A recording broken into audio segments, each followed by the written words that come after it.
Hola, soy Alexandra Amigo Taiza, estudiante de la carrera de pregrado de Pedagogía General Básica, con mención en Historia, Geografía y Ciencias Sociales de la Universidad Católica del Maule, en Chile. Yo hoy vengo a presentar un breve análisis de este artículo, el artículo llamado Marginación Social y Criminalización de las Conductas, artículo publicado en el año 2004 en el Boletín de la Sociedad Española de Estudios Medievales.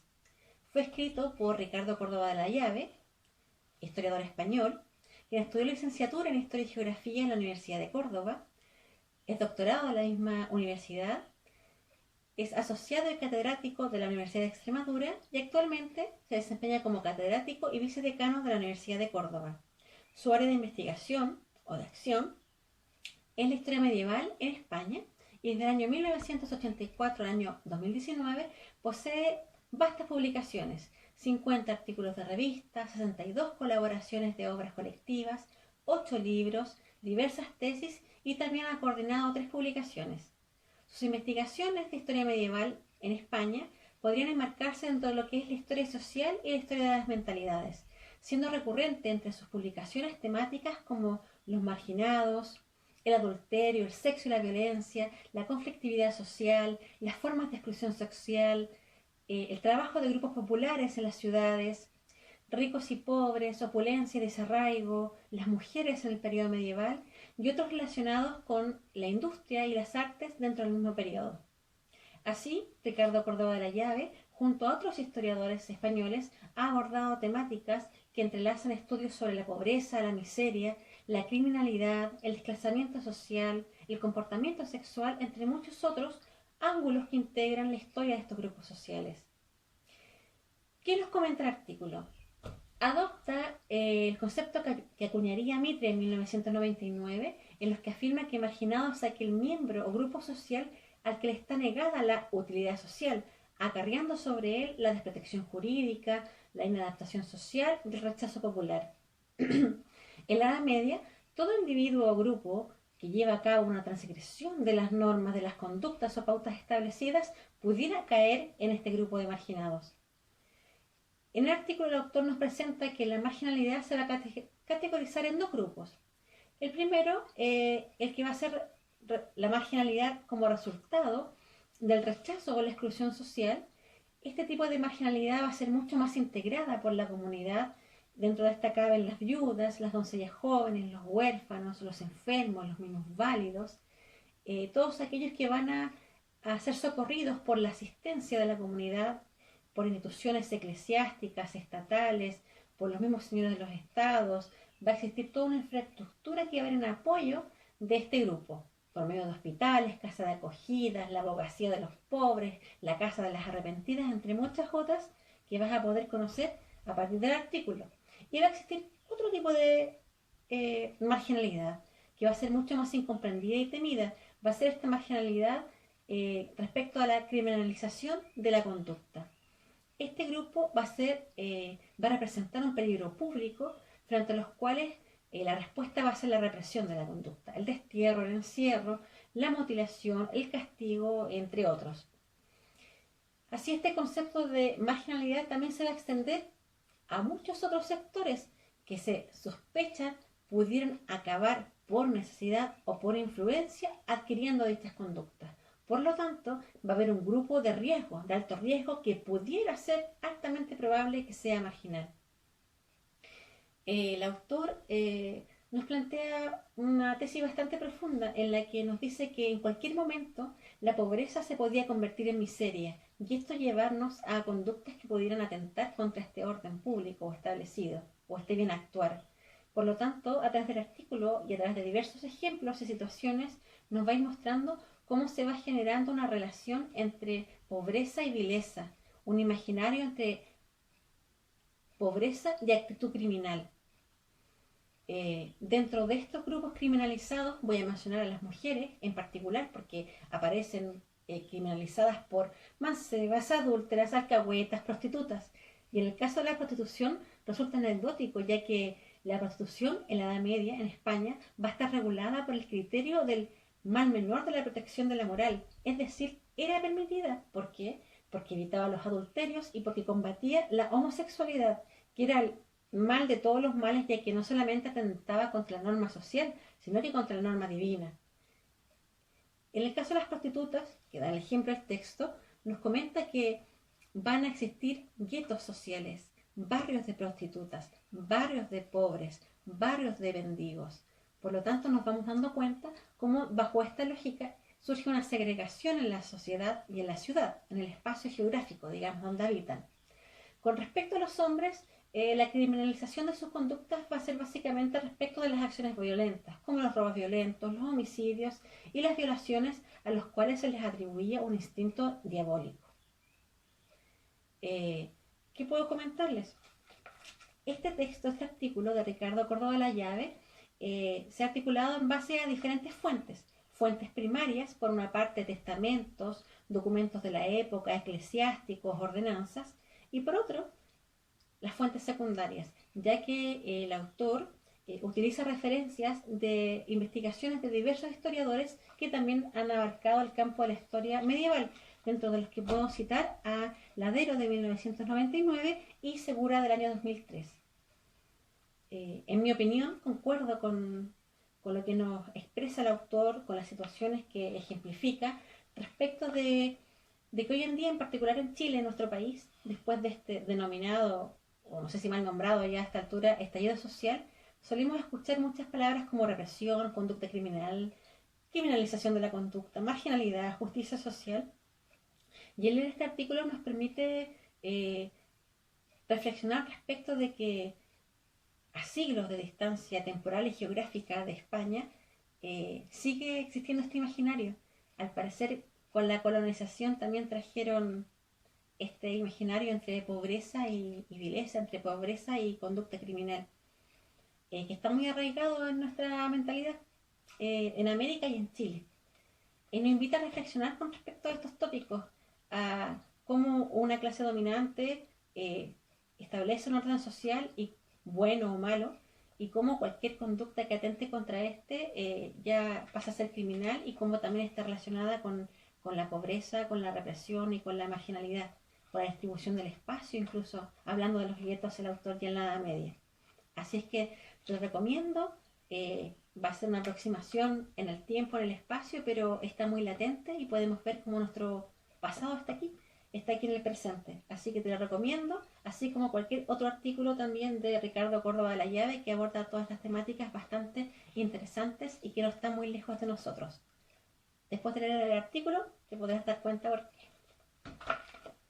Hola, les voy a comentar y criticar el artículo Marginación Social y Criminalización de la Conducta, escrito por Ricardo Córdoba de la Llave, quien nació en Córdoba, España, en 1960.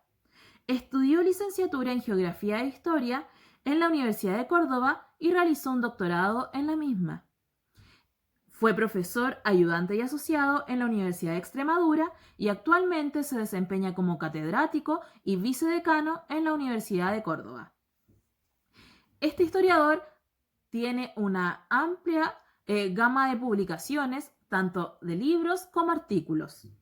En cuanto a su contextualización historiográfica, Ricardo Córdoba se destaca por realizar publicaciones e investigar mayoritariamente sobre la Edad Media, sobre cómo ésta se desarrolló en las principales ciudades de España.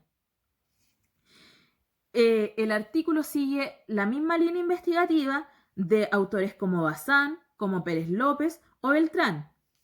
Además, Córdoba señala que en el inicio del artículo que existe una amplia bibliografía sobre la marginalización que existió en la Edad Media, señalando autores como Bronislaw Jeremek, Michel Molland o Jacques Le Goff, que fueron quienes abrieron esta bibliografía. En cuanto a la tesis que yo pude encontrar en el texto, es quienes integraron en la época bajo medieval los grupos marginados de la sociedad peninsular y los problemas que debieron hacer frente, encontrando entonces desde su punto de vista dos grandes rasgos: a quienes se rechazaba, pero al mismo tiempo se acudía y socorría entendiendo que ellos eran quienes necesitaban ayuda, y a quienes se les temía o excluía por sus conductas reprochables o que se sospechaba podían llegar a adoptar malas conductas. En cuanto a las ideas principales que yo puedo destacar, y son que los marginados no correspondían a una clase social, sino que esta era una situación estructural y permanente o coyuntural irreversible. También que la pobreza extrema era el grupo más integrado, pero era una de las principales formas en las que se podía llegar a salir de esta marginalización. Además, señala que la mujer fue un grupo propenso a la marginalización, ya fuera por el abandono del marido, por la viudez, por ser manceba o por ejercer la prostitución y llanamente, e incluso por ser violadas. También señala que los ancianos, los huérfanos y enfermos correspondían a un grupo marginado, pero a la vez eran uno de los más ayudados, debido a que existían diferentes casas como la de socorro mutuo, los hospitales, etcétera, que intentaban prestarle ayuda. Pero también existieron algunos marginados ampliamente excluidos y desterrados, e incluso hombres que fueron fusilados, como los homosexuales, los rufianes, delincuentes, las mujeres adúlteras o prostitutas, los homicidas o los ladrones. E incluso señala, y es mi última idea principal, que en algunos casos se intentó ayudar a los marginados, entregándole asilo o alimentación, mientras que en otros casos se desterró permanentemente, se les encerró o reclutó. Hubieron penas humillantes, mutilaciones o desterramiento a los marginados que ellos veían con malos ojos. Cabe señalar que desde mi punto de vista estoy completamente de acuerdo con la tesis que presenta el autor del texto y revisando a autores como Pérez López o Bazán o Beltrán, también señalan que ocurría lo mismo. Por lo tanto, yo puedo señalar que posiblemente esta fuera realmente cómo ocurrían las cosas en la Edad Media. En cuanto a las fuentes que utiliza el autor, creo que son fuentes secundarias principalmente, documentos, libros, y que en realidad él posee una amplia bibliografía e incluso en ocasiones llegando a autocitarse.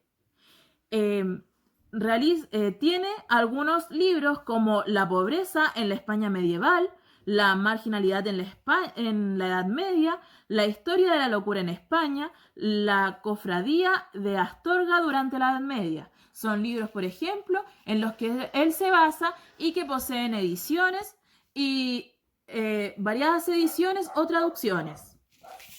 Por último, en cuanto a mi opinión sobre el texto, puedo señalar que en términos de estructura, el autor, por ejemplo, da claros ejemplos de casos, ordenanzas de ciudades que ayudan a entender y argumentar mejor lo que él plantea en el texto. Por ejemplo, cuando habla de las ordenanzas de Toledo o las ordenanzas de Extremadura. Además de la amplia bibliografía en la que se sustenta y que ayudan a darle un mayor énfasis de credibilidad a su texto. En mi opinión, creo que las cosas que más me llamaron la atención fue que no existe gran diferencia entre las personas a las que se marginalizaban en la Edad Media y las que se les marginaliza hoy en día. Si nosotros hacemos un recorrido, son prácticamente en su mayoría las mismas. Prostitutas, a los niños huérfanos en muchos casos, a los enfermos, a los abuelos, etc. Pero las penas que ellos tenían o la exclusión que ellos recibían puede ser diferente, ya que hoy día, por ejemplo, en Chile está penada la pena de muerte, ya no se realiza, y allá era muy común. En cuanto a que la homosexualidad, como era uno de los delitos más graves, es una de las cosas que más me llama la atención, porque hoy en día, en la actualidad, ya no ocurre.